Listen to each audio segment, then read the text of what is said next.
Hello, my name is Sam, and welcome to BrainTech. In this video, I will show you how to lock Facebook profile in 2023. To start, open your Facebook application in your mobile device. Once you are here, tap on your profile on the bottom right. Once here, click on the drop-down or the gear icon that says Settings. In here, you will now use the search bar.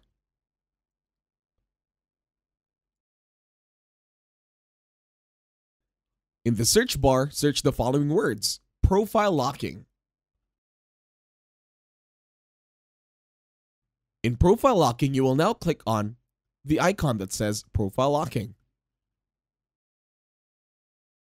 Once you tap on it, you will now be redirected to another window that says lock your profile.